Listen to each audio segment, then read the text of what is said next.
মারুতকালী সাউন্ডের 30-এর মাল আজ যাচ্ছে পুরসুরি। কার্তিক পুজো উপলক্ষে গাড়ি লোড হয়ে গেছে, কাল ভাসান আছে।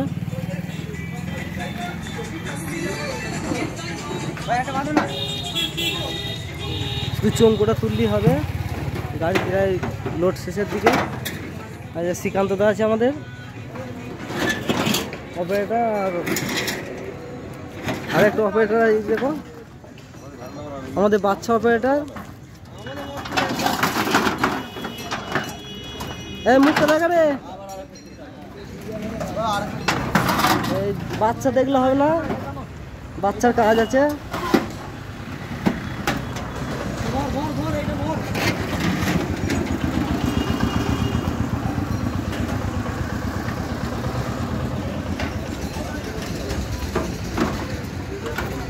শুধু চমচুলি হয়ে যাবে। কার্তিক পুজো উপলক্ষে পুরসুরি গ্রামে কাল বিরাট রোড শো আছে। 30-এ মাল্লি রোড শো হবে, দোকান পুরো ফাঁকা কার্তিক পুজো উপলক্ষে।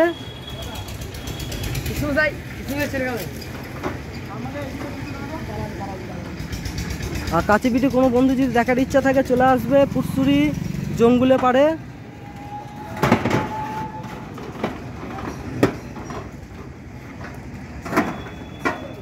আর বাজার ভিডিও কাল সকালে পেয়ে যাবে দুপুরের পর।